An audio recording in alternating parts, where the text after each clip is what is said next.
Hello everyone, good morning. I, Busar Vishwas, lecturer of Pravara Medical Trust College of Pharmacy, Shevgaon.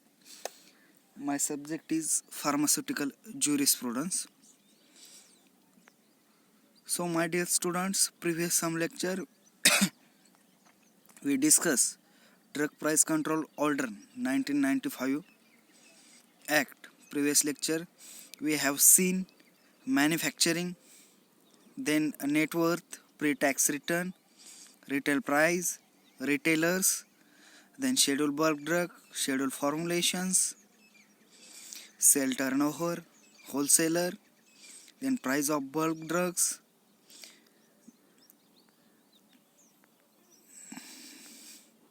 then for schedule of bulk drugs, non-schedule bulk drugs, then power to direct manufacturers of bulk drugs to sell bulk drugs to other manufacturer of formulations, then retail price formulations, its formula, calculation formula, RP MC plus CC plus PM plus PC into 1 plus MAPE divided by 100 plus ED.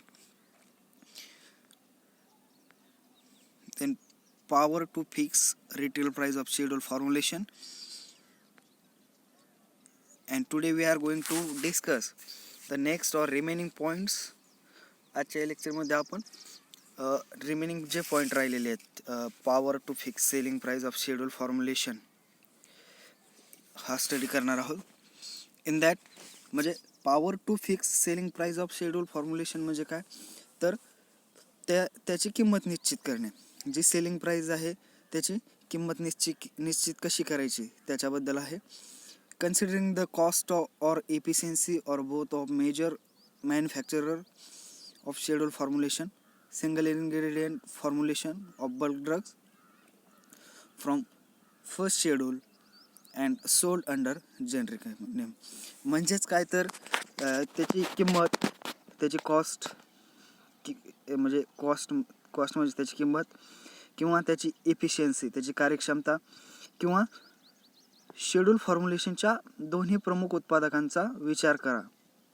पहिल्या शेड्यूलपासून ते मोठ्या प्रमाणात औषधाचे जे एकल घटक आहेत ते एकल घटक तयार करणे आणि जेनेरिक नावाखाली विकले जाणे. त्यांनी काय सांगितलं की considering the cost or efficiency or both major manufacturer schedule formulation, single ingredients formulation of bulk drugs from first schedule and sold under the generic name. म्हणजे काय, किंमत किंवा त्याची कार्यक्षमता किंवा शेड्यूल फॉर्म्युलेशनच्या दोन्ही प्रमुख उत्पादकांचा विचार करा. त्याचबरोबर पहिल्या शेड्यूलपासून मोठ्या प्रमाणात औषधांचे जे इन्ग्रेडियंट आहेत त्या इन्ग्रेडियंट तयार करणे आणि ते कोणत्या नावाखाली विकले जाते, तर जेनेरिक नावाखाली ते विकले जाते.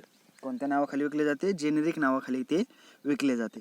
मग नेक्स्ट पॉईंट आहे त्यामधील government may fix selling price of such formulation in accordance with the formula laid down with the provision of this order. आणि मग ते जेनेरिकच्या नावाखाली विकले जाते, परंतु सरकारच्या आदेशाच्या तरतुदीनुसार किंवा सरकार या आदेशाच्या तरतुदीनुसार तयार केलेल्या सूत्राप्रमाणेच जो फॉर्म्युला आहे त्या फॉर्म्युल्याप्रमाणेच अशा फॉर्म्युलेशनची काय त्याची कमाल मर्यादा ठरवू शकते. त्याची मर्यादा कोण ठरवू शकतं, फक्त सरकार ठरवू शकतो. मग सरकार या आदेशानुसार त्याच्या तरतुदीनुसार तयार केलेल्या सूत्राप्रमाणेच अशा फॉर्म्युलेशनची काय करू शकतो, कमाल मर्यादा ठरवू शकतो. Third one, such fix price shall be sell price for all such packs include those sold under generic name and for every manufacturer of such formulation. Third one काय सांगितलं की अशा निश्चित किमती किंवा त्यांनी काय सांगितलं की सच फिक्स प्राइस म्हणजे अशा निश्चित किमती म्हणजे अशा सर्व पॅकची सर्वसाधारण नावाखाली म्हणजे विकल्या जाणाऱ्या किंवा विकल्या गेलेल्या आणि तयार केलेल्या प्रत्येक उत्पादकासाठी कमाल मर्यादा विक्री किंमत असेल. आणि त्याची विक्री किंमत किती असेल ते कोण ठरवणार, सरकार ठरवणार. किती कशी असेल ती कमाल मर्यादा विक्री किंमत असेल. त्याकडून काय बघितलं होतं आपण, सच fix price shall be the sale price for all such packs including those sold under generic name for every manufacture of such formulation. Then fourth one आहे, government may fix a revise selling price for schedule formulation, single ingredient formulation of bulk drugs from first schedule and sold under the generic name. आणि fourth पॉईंटमध्ये काय सांगितलं की त्यांनी सरकारने ठरवलेल्या फॉर्म्युलेशनसाठी किंवा सरकारने ठरवलेल्या फॉर्म्युलेशनसाठी सुधारित कमाल किंमत निश्चित करू शकतं. म्हणजे सरकार काय करू शकतं, जी रिवाइज प्राइस आहे, रिवाइज प्राइस म्हणजे सुधारित प्राइस, ती सुधारित प्राइस कोण निश्चित करू शकतं, तर सरकार निश्चित करू शकतं. आणि पहिल्या शेड्यूलपासून मोठ्या प्रमाणात औषधे तयार करण्यासाठी त्याचबरोबर सर्वसाधारण नावाखाली विकले जाणारे एकच घटक त्याच्यामध्ये असू शकतात, जेनेरिक नावाने विकले जाऊ शकतात. ते government may fix a revise selling price, कोण फिक्स करू शकतं, तर गव्हर्नमेंट रिवाइज प्राइस फिक्स करू शकतं for such formulation of schedule किंवा such schedule formulation, single ingredient formulation, single ingredient of formulation of bulk drug from first schedule and sold under the generic name. Then last आहे, either on its own motion or considering the application made prescribed from this behalf manufacturer. आणि लास्टून काय आहे की एकतर त्याच्या स्वतःच्या हालचालीवर किंवा अर्जाचा विचार करून निर्मात्याने त्याकरिता विहित फॉर्म तयार केला, निर्मात्याने फॉर्म तयार केलेला आहे त्याच्या स्वतःच्या हालचालीवर किंवा अर्जाचा विचार करून, त्याच्या अर्जाचा विचार करून, आयदर इट्स ओन मोशन, त्याच्या ओन मोशन किंवा ॲप्लिकेशन कन्सिडर करून प्रेस्क्राईब फॉर्म त्या ठिकाणी मॅन्युफॅक्चररने तयार केलेला आहे. देन नेक्स्ट पॉईंट आहे,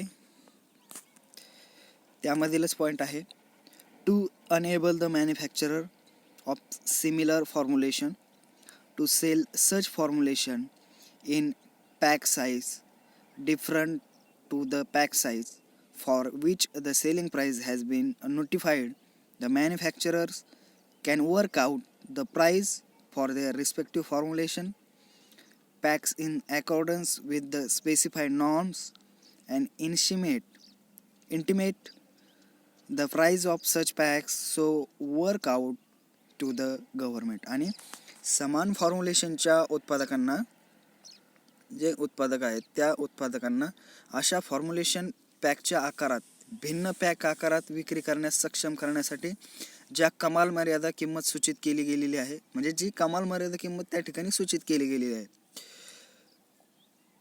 उत्पादक त्यांच्या संबंधित जी कमाल मर्यादा किंमत सूचित केलेली आहे, उत्पादक त्यांच्या काय संबंधित फॉर्म्युलेशन पॅकची किंमत निर्दिष्ट केलेल्या, जी काही फॉर्म्युलेशन पॅकची किंमत ठरवलेली असेल, निर्दिष्ट केलेली असेल, त्या निर्दिष्ट केलेल्या निकषानुसार कार्य करू शकतात, त्या निर्दिष्ट केलेल्या किमतीनुसारच कार्य करू शकतात आणि किमतीचे अंतरंग करू शकतात, त्या किमतीचे अंतरंग करू शकतात.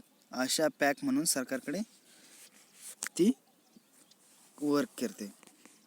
Then next point, however government may revise the price so intimated by manufacturer if it consider necessary and the manufacturer shall not sell such formulation at a price exceeding the price so revise. आणि सरकारने काय केलं पाहिजे, आवश्यक तो विचार केल्यास उत्पादकाद्वारे इतक्या सुचवले गेलेल्या किमतीत किती बदल केले जाऊ शकतात, म्हणजे रिवाइज प्राइसमध्ये किती बदल केले जाऊ शकतात, आणि उत्पादकाने इतक्या रिवाइज प्राइसपेक्षा किंवा इतक्या सुधारित किमतीपेक्षा अधिक किमतीवर अशा प्रकारची विक्री करू नये, आणि त्या सुधारित किमतीवर किंवा त्याच्यापेक्षा जास्त अधिक किमतीवर त्यांनी विक्री केली नाही पाहिजे प्रोडक्टची. देन नेक्स्ट पॉईंट आहे, power to revise price of bulk drugs and formulation. Next जो पॉईंट आहे तो काय आहे power to revise price of bulk drugs and formulation. म्हणजे काय, बल्क ड्रग आणि फॉर्म्युलेशनच्या किमती परत रिवाईज किंवा सुधारित करण्याची सक्ती का केली गेली. Power to revise bulk drug and formulation ह्या ज्या किमती आहेत त्या परत करण्याची सक्ती का केली गेली. तर फर्स्ट पॉईंट आहे त्यामधील after obtaining and considering the necessary information from manufacturer or importer, government may fix or revise the retail price of formulation including non-scheduled formulation marketed by such manufacturer or importer. म्हणजे एखाद्या उत्पादकाकडून किंवा इम्पोर्टरकडून आवश्यक माहिती मिळवल्यावर नंतर आणि त्यावर विचार केल्यावर सरकार अशा उत्पादक किंवा इम्पोर्टरद्वारे विपणन नसलेल्या शेड्यूल फॉर्म्युलेशनची किरकोळ किंमत निश्चित किंवा सुधारित करू शकते. म्हणजे कोण सुधारित करू शकतं, सरकार, आणि त्याची किंमत निश्चित करू शकतं, त्याचबरोबर ती सुधारितही करू शकतं. कोण, म्हणजे एखाद्या उत्पादकाकडून किंवा आयातदाराकडून किंवा इम्पोर्टरकडून आवश्यक माहिती मिळवल्यानंतर आणि त्यावर विचार केल्यावर कोण विचार करणार, सरकार विचार करणार, आणि सरकारने त्यावर विचार केल्यावर अशा उत्पादक किंवा इम्पोर्टरकडे विपणन नसलेल्या शेड्यूल फॉर्म्युलेशनची किरकोळ किंमत निश्चित किंवा सुधारित करू शकतं. कोण सुधारित करू शकतं, तर सरकार सुधारित करू शकतं. देन त्यामध्ये सेकंड पॉईंट आहे while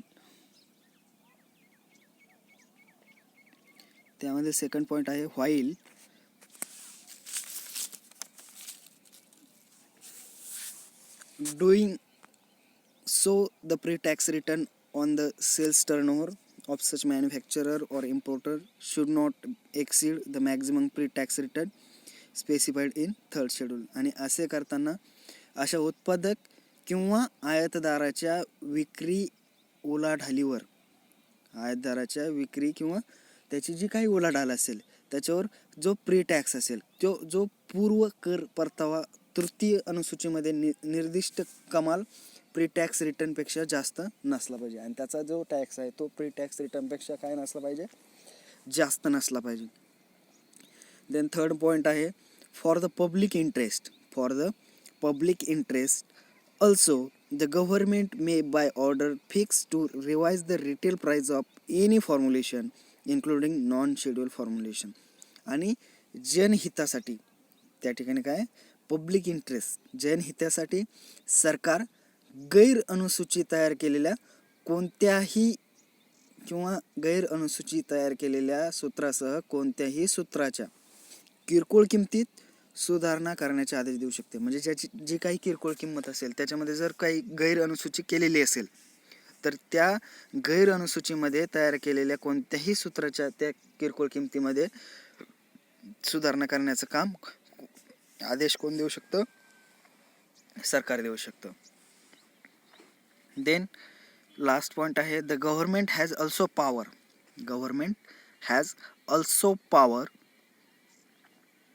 to include any bulk drug in the first schedule and fix or revise the price of such bulk drugs and formulation containing such bulk drug in accordance with the provision of this order. आणि या आदेशाच्या तरतुदीनुसार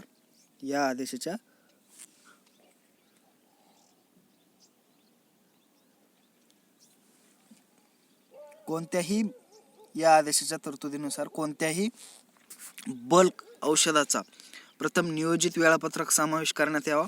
म्हणजे कोणतंही औषध असेल त्याचा प्रथम काय केलं पाहिजे, जे नियोजित वेळापत्रक आहे त्या नियोजित वेळापत्रक काय केलं पाहिजे, समावेश करण्यात आला पाहिजे. आणि अशा मोठ्या प्रमाणात औषधाची किंमत निश्चित करणे, म्हणजे बल्क क्वांटिटीमध्ये त्या औषधाची किंमत निश्चित केली गेली पाहिजे आणि त्यामध्ये बदल करण्याचे सरकारकडे अधिकार आहे.